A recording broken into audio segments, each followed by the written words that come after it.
place, really. What's the concept, the overall?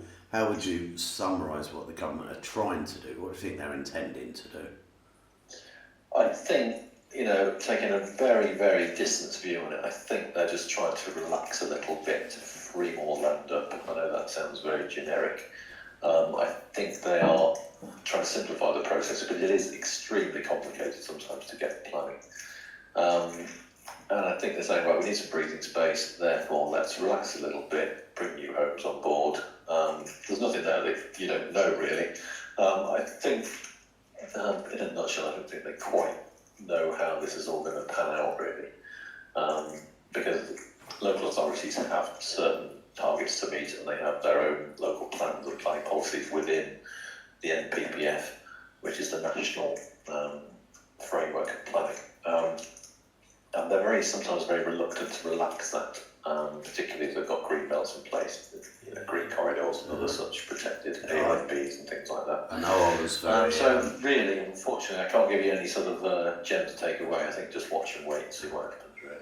I know I was very lucky with one actual change of use thing that if they had one more refusal, they would have gone over to the government actually taking control of the decisions rather than them, because they hit their quota of refusals for the year. So that was an interesting thing. But right. Okay, so what do you know about the fairly recent change to allow permitted developments on agricultural, on barns and that type of thing? Class Q permitted development, yeah. Basically, if you're looking at you want a genuine farm, not an equestrian facility or something that used to be a farm or something that looks a bit like a farm, you must be a farm. You can convert some of your, let's call them big tin sheds, basically, into residential. I can't quite remember offhand what the upper limit is, but it is quite generous, the square footage that you can achieve through doing that.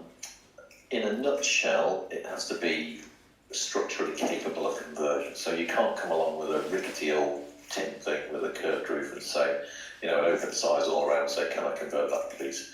The litmus test of it is the test case that went through, is that the structure itself has to be able to stand independently, even when you've converted it. So you can't, for example, come along and say, well, all right, we've got this rickety old portal frame thing there. We're going to replace all that, we're going to strengthen it, and then we're going to put, a two-storey house inside. It has to be able to stand independently on its own at the first test. And the way that you would ascertain that is to get a structural engineer to do a report to say, yeah, I've done some digging, it's, quite a chunky building, it can stand there, no problem. And then, without going through every point of the permitted development, the building has to sit within the envelope of that structure. So you can't say, well, we'll extend a little bit out the side, back, and whatever else.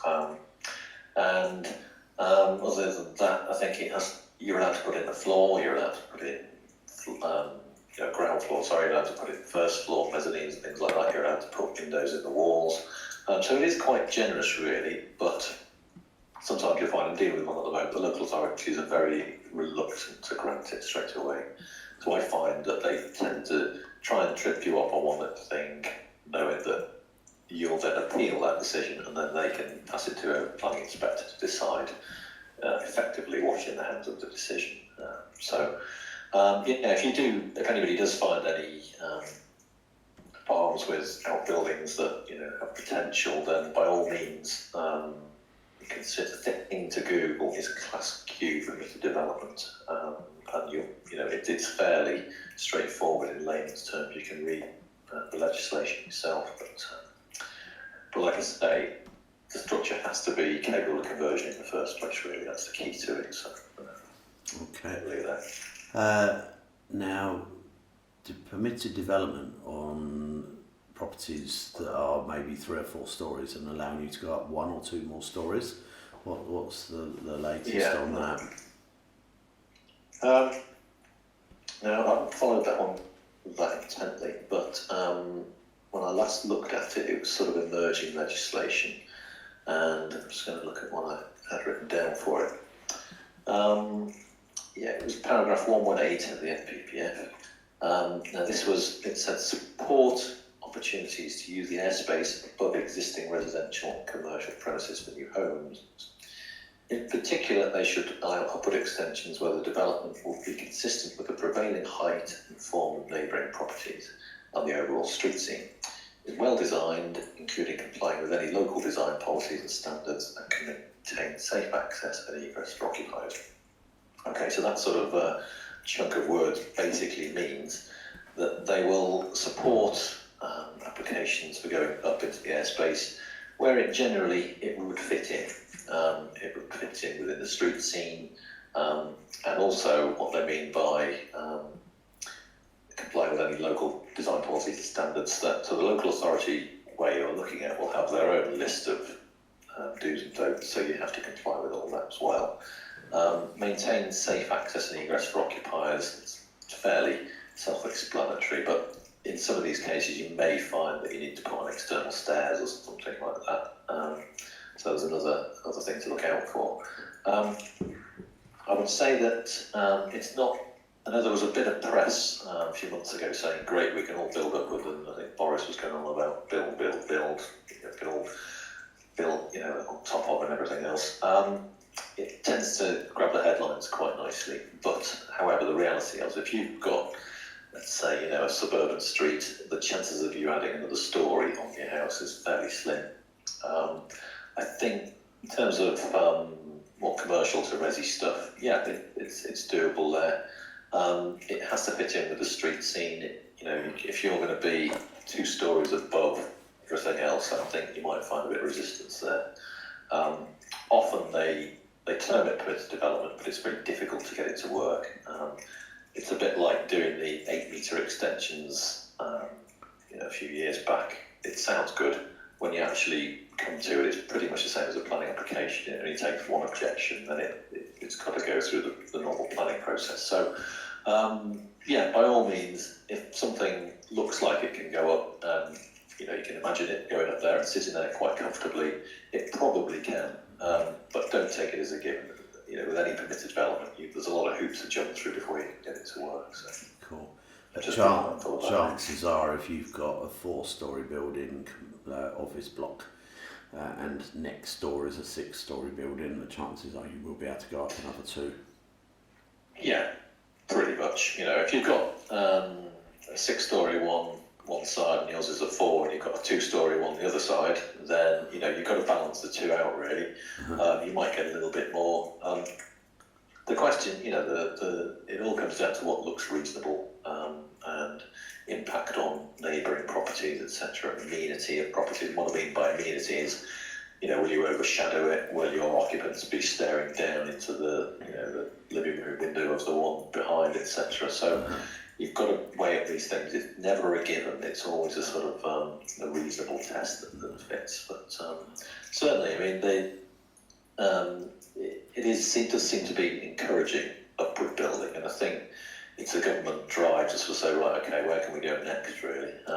Let's go upwards. So, also the other thing is that you've got to make sure that the building is structurally capable of taking that extra domestic load. So if you come along and say, right, well, I've got a 3-storey building, it's a 1950s block of shops or something, I'm going to put on another 2 stories. You would need to make sure that physically that structure can take that extra load. So the more way, your structural engineer would be a key player in that scenario. One of the other challenges. Sorry. One of the other challenges with the kind of the permitted development is I had an option on an airspace in Mayfair. And going up above a single story, it was knocked down in the war. I can't remember whether you actually looked at us for it, but it was a matter of. I did. I had a quick look at it. Yeah, it was like looking at the light reports and all that. So the light report is another important aspect of whether you're going to get planning or not.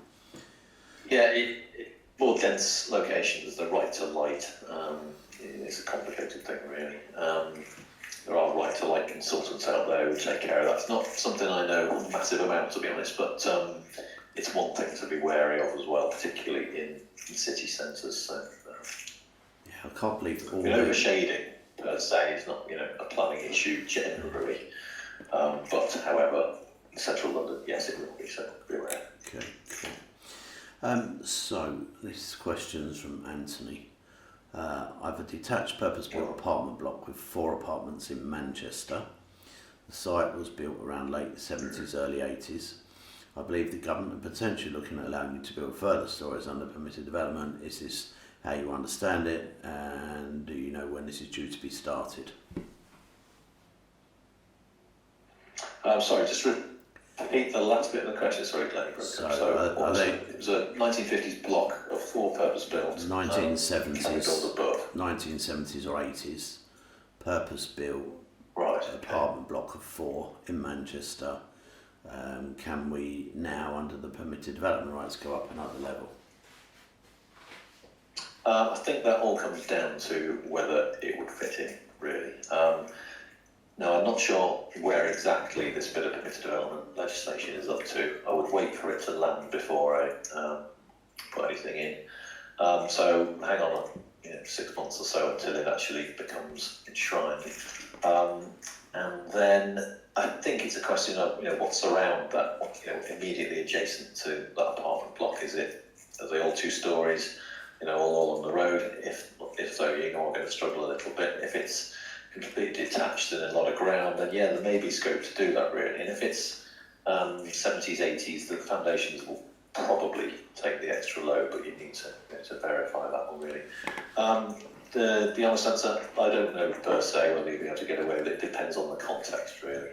So wait and see, I think, on that one. And if someone wanted you to have a look at it, if you had a client, what would they do? Just do like a quick 1-minute video of the local scene so that you can get a feel for it? The easiest thing is if they just contact me, give me what I need is the exact address, the postcode, and we can look at it and Google Earth generally. The advantage of Google Earth, you can measure what's around it, distances and things like that. So all they've got to do is give me a ring and I'll have a look. As a few of you will probably know, listening, it does take a while sometimes, a bit of a queue. After doing a day job as well in the meantime, but I'm happy to look at anything anybody wants. So just give me a shout. Also, if they do have photographs and everything else, just WhatsApp them over. There's no problem. The more information you give me, the easier it will be. So we'll get out of it, really. All right. Thank you.